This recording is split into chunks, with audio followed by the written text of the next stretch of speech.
Salut tout le monde, c'est ZeroXegri et aujourd'hui on va prendre le temps pour faire une vidéo qui va reprendre les bases qu'il faut absolument avoir quand on est un investisseur crypto. Et plus particulièrement aujourd'hui, je vais vous donner le plus d'éléments possibles et complets pour que vous puissiez analyser des tokens correctement. Que vous puissiez éviter des pièges simples qui peuvent coûter pourtant cher et comprendre des choses qui vont vous donner un avantage dans ce marché. Mais avant de commencer, je vous invite à liker la vidéo et vous abonner à la chaîne pour soutenir Coin Academy et faire grandir le média. On va attaquer dans le vif du sujet directement, on va reprendre les bases d'un token pour commencer.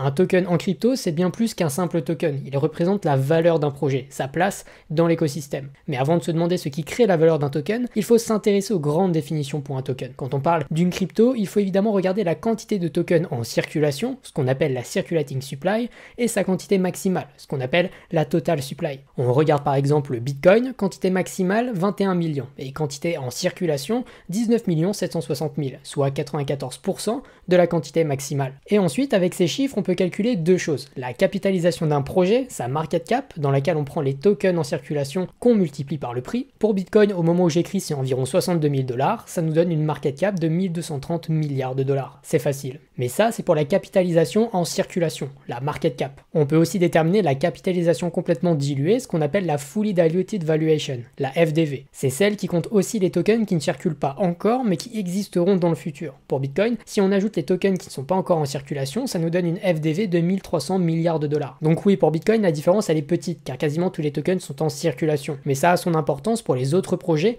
on y reviendra. Et d'ailleurs, on peut en profiter pour parler de deux pièges basiques, mais pourtant courants pour un investisseur qui débute. Il ne faut pas acheter un token parce qu'il coûte quelques centimes, et espérer qu'il monte à 1000 $ par exemple. Vous devez toujours avoir en tête la capitalisation d'un projet. Si vous prenez des tokens comme le Pepecoin, il y a 420 000 milliards de tokens, jamais de la vie il ne pourra aller à 1 $, car ça représenterait plusieurs fois tout l'argent réel dans le monde. Donc veillez à toujours regarder les capitalisations des projets et non pas les prix des tokens. D'ailleurs, ça c'est pour les cryptos qui ont une supply maximale. Certains tokens n'ont même pas de supply maximale, donc on peut en émettre autant qu'on veut sur plusieurs années sans jamais atteindre de limite. C'est le cas pour beaucoup de cryptos. On peut y mettre Atom Cosmos qui n'a pas de limite maximale, mais aussi le token Doge dans les mêmes coins qui a une supply illimitée et qu'on peut donc augmenter autant qu'on veut. Mais même dans les projets les plus établis, on trouve Ethereum qui n'a pas de limite. Certes, les émissions sont maintenues sous un maximum de 1600 Ethers par jour et sont contrebalancées avec le burn, la destruction d'une partie de ces Ethers. En revanche, pas de supply maximale, donc impossible de calculer une capitalisation complètement diluée. Donc on a vu les concepts de total supply, de circulating supply, de market cap, de FDV, c'est déjà pas mal. Mais c'est pas assez, on continue.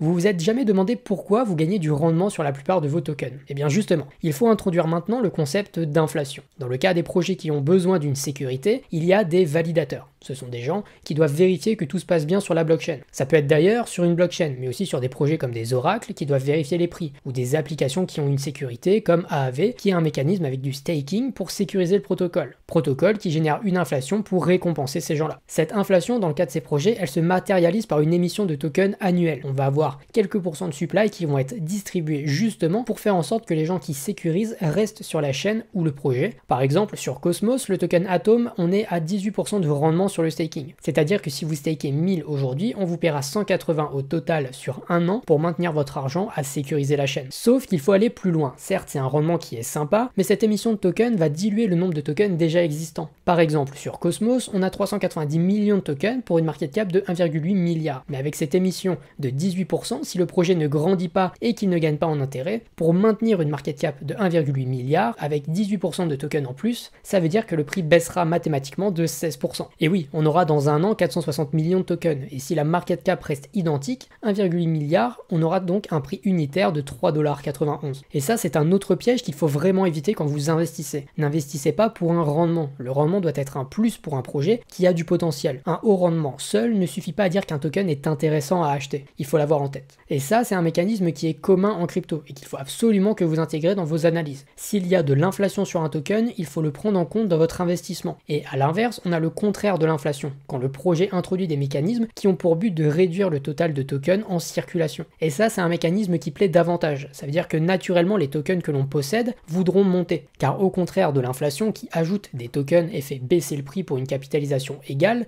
le fait de brûler des tokens et réduire la supply pour une capitalisation égale permet de faire augmenter le prix. C'est le cas par exemple pour Ethereum. Ethereum, en ce début d'année, était déflationniste, c'est-à-dire que le burn de tokens était supérieur aux émissions. Et si on avait prolongé prolongé cette tendance sur une année complète, on aurait donc eu moins d'Ether en circulation à la fin de l'année. Mais bon, entre temps ils ont implémenté les blobs, donc c'est plus trop le cas, puis ça fait 6 mois qu'on s'ennuie sur les marchés, donc la stimulation sur le réseau est faible, mais c'est pas impossible qu'elle revienne dans le futur. Ça, c'est pour le cas Ethereum. Mais on peut aussi mettre dans cette case le BNB de Binance par exemple. Comme vous pouvez le voir ici, on a quelques centaines de milliers de dollars qui sont brûlés chaque semaine, issus des frais de transaction notamment, mais également un burn trimestriel qui s'élève à plusieurs centaines de millions de dollars chaque trimestre. Et ce mécanisme est vraiment identique à des choses qu'on voit dans les actions, notamment à Apple, qui rachète ses propres actions fréquemment. Un rachat d'actions, c'est comme si on les détruisait, ce qui permet de maintenir une grosse pression acheteuse sur les actions. Et c'est la même chose pour les cryptos.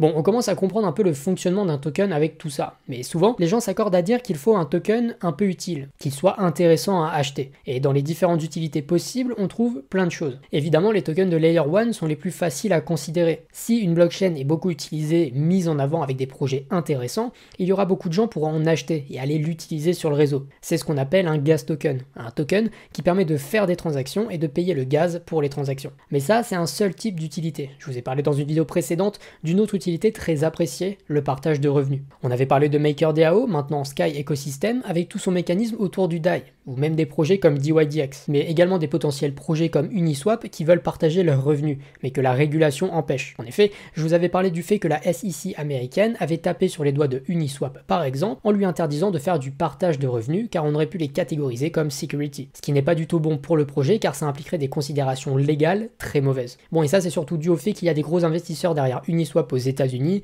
et ce sont ces investisseurs-là qui se sont pris une pression par la régulation. Il y a des tas de projets qui font du rev share et qui sont pas embêtés. Pour Uniswap, c'est un peu spécifique. Mais voilà, c'est un autre type d'utilité qui fonctionne très bien sur d'autres projets et qui commence à se développer. On peut évidemment parler du staking. On l'a vu, sur certains projets, le staking sert à sécuriser, à faire en sorte que le projet soit sécurisé par de l'argent que les gens déposent et délèguent à des validateurs qui vont vérifier ou faire des transactions. Ce staking donne un rendement qui intéresse les gens. Sur des applications spécifiques comme Aerodrome, le staking permet d'augmenter son rendement sur la plateforme. Et il faut quand même garder en tête et faire attention au fait que le staking sur un projet qui n'est pas bon ne vous apportera pas spécialement un bon rendement si le projet ne se développe pas. Et surtout, vous aurez beau avoir un rendement de staking intéressant comme 20% sur Atom, si le projet ne fait que baisser, pourquoi acheter maintenant? Et cette réflexion, tout le monde l'aura, donc votre staking ne pourrait même pas combler la perte du prix sur le token. Et ça, c'est un piège qu'il faut absolument éviter. Ne soyez pas le rendement des autres. Et je me permets tout de même de mentionner le fait que vous pouvez bénéficier d'un rendement de staking sans avoir à bloquer vos tokens. Ça s'appelle le liquid staking et quasiment tous les projets qui ont du staking avec un temps de délai pour retirer en ont. Atom, Solana, Celestia, Ethereum. En fait, vous allez juste détenir un token qui va augmenter en valeur annuellement comme le pourcentage du staking du projet. Vous n'avez pas besoin de garder des jetons bloqués. Vous êtes liquide et vous pouvez vendre quand vous voulez. En revanche, il y aura une petite commission parce que vous prenez moins de risques et au final, le token natif va se retrouver avec moins de liquidité car il existera tous les dérivés en liquid staking à maintenir au même prix, ce qui divise la liquidité. Et enfin, dans les plus connus également, on a évidemment les tokens de gouvernance. Le but, c'est de dire que vous allez contribuer à développer le protocole, le projet, à voter sur les propositions qui vont faire avancer le projet dans le sens que la communauté a voulu. C'est le cas pour énormément de projets, beaucoup en RWA comme Ondo, mais aussi en DeFi avec AAV, Pendle et vraiment la majorité des projets en vrai. Bref, vous comprenez, le concept d'utilité, c'est un concept complexe. L'utilité peut aider un projet à grimper en prix car il y a une utilisation réelle, mais parfois ce n'est pas le cas. Et même sans utilité sur le token, un projet peut monter quand même. Par exemple, Ondo, le token ne sert pas vraiment à grand chose. Le marché valorise le projet à 1 milliard de market cap et 7 milliards en FDV. Pourquoi? Car Ondo, dans la tête des gens, est un projet important, avec plus de 600 millions de dollars en TVL, d'argent qui utilisent leurs produits. Et même si le token n'est pas utile, c'est un acteur qui est valorisé vis-à-vis de sa place dans l'écosystème. Et ça aussi, c'est un point important à comprendre et à intégrer dans son analyse. Même sans utilité, un projet peut surfer uniquement sur son image et sa place dans l'écosystème. Mais il y a un dernier point qu'il faut étudier quand on parle de tokens en crypto. Et il s'agit là de la distribution des jetons. La distribution, c'est la manière dont les tokens ont été distribués, que ce soit au public, à la communauté, mais également aux investisseurs privés et à la team des projets. C'est un peu ce qu'on pourrait mettre sous le nom général de la tokenomics, si c'est un peu plus complexe. Ce sont tous les mécanismes liés à la distribution du token et comment il se portera dans le futur. Et ça, c'est un point essentiel, et je dirais même majeur et critique, parce que parfois on peut avoir des tokens qui ont des mécanismes qui vont vraiment détruire la valeur du jeton pour les investisseurs publics, mais pas pour les investisseurs privés. Je ne vais pas revenir en détail dans cette autre vidéo que j'ai faite dans laquelle j'explique par quel mécanisme les investisseurs privés se font pump les tokens qu'ils achètent en premier avant les lancements publics. Et une fois que les tokens sont lancés, les valorisations sont tellement hautes que le marché ne peut pas supporter l'arrivée de projets pareils qui sont trop capitalisés par rapport à leur réelle utilisation ou intérêt. Dans cette case, on trouverait des projets comme Starknet, Ethena, Wormhole, bref, beaucoup des projets récents, financés par des fonds d'investissement privés. Et un autre mécanisme que je développe dans cette vidéo, c'est le fonctionnement de ce qu'on appelle les low float high FDV. Ce qu'il faut comprendre, c'est qu'il y a énormément de tokens qui ont beaucoup de supply qui sera libéré dans le futur. Très souvent, des tokens qui sont dédiés aux investisseurs ou à la team des projets, qui les obtiennent à des prix soit gratuits, soit peu chers. Et donc, plus le projet montera en prix, en capitalisation, plus les investisseurs voudront vendre leurs gros gains, et donc avec une grosse partie des tokens qui leur est destinée, ils représenteront une pression vendeuse si forte que le prix ne pourra quasiment jamais tenir son prix. Celestia, dans le futur, va avoir énormément de sa supply, presque 50%, qui sera relâchée pour des investisseurs ou la team, qui les ont reçus à des prix bien plus faibles, ou même gratuitement dans le cas de la team. Et ces personnes prendront des profits, ce qui est complètement logique. Mais ça représente un vrai risque pour nous, investisseurs. Et là, on trouve plusieurs points à vérifier quand on veut investir sur une crypto. La répartition. Plus un projet vend de tokens à des investisseurs et en garde pour son équipe, plus la supply est concentrée dans des petites mains. Énormément de supply et qui peuvent vendre sans remords, surtout s'ils les ont gratuitement ou beaucoup moins cher. Par exemple, on prend encore une fois Celestia, on a la moitié de la supply qui sert pour soit la team, soit les investisseurs privés. Et ces investisseurs, ils ont eu des prix vraiment bas pour les acheter. Aujourd'hui, les investisseurs sont au minimum entre x5 et maximum x500 sur leur investissement, en fonction de s'ils ont été les premiers ou non. Mais parfois, vous n'aurez pas les montants ou les valorisations. Il faudra essayer de creuser un peu pour calculer le prix des investisseurs. Il faudra aller dans la documentation des projets, regarder combien de tokens sont dédiés aux investisseurs, diviser ça par le montant levé, qui donnera un prix moyen pour les investisseurs. Mais voilà, vous allez comprendre que ce n'est pas toujours facile et que les projets sont bien heureux de ne pas vous le révéler. Et ce n'est pas la seule chose que les projets voudront vous cacher. Il y a quelque chose de nouveau en crypto qui est vraiment insupportable pour les investisseurs, mais que de plus en plus de projets font et tolèrent. C'est le fait que même les investisseurs privés, avec des tokens bloqués, peuvent staker leurs tokens et obtenir les rendements sur le staking et les vendre. C'est le cas récemment avec Eigenlayer, mais il y a également Celestia et sûrement d'autres projets que je ne connais pas encore. Ce qu'il se passe, c'est que les investisseurs bloquent leurs tokens, certes, mais les récompenses qu'ils obtiennent ne le sont pas, et ils peuvent les vendre. Mais ça, c'est un vrai problème, car étant donné qu'ils possèdent une majeure partie des tokens, ils vont obtenir la majeure partie du rendement, qu'ils pourront vendre et quand même apporter une pression vendeuse sur le token. Mais bref, ça c'est un problème. Je pourrais aussi mentionner par exemple tous les rebrandings qui apparaissent en crypto, il y en a eu vraiment beaucoup depuis le début de l'année, et ces rebrandings sont très fourbes, car ils vont faire repartir le projet avec un nouveau token, une nouvelle charte s'ils lancent un nouveau token, comme Maple ou Phantom par exemple. Le but c'est de nettoyer leur nom et faire oublier le passé. C'est aussi quelque chose qu'il faut connaître, et à part passer énormément de temps à creuser un projet, c'est presque indétectable quand on débute.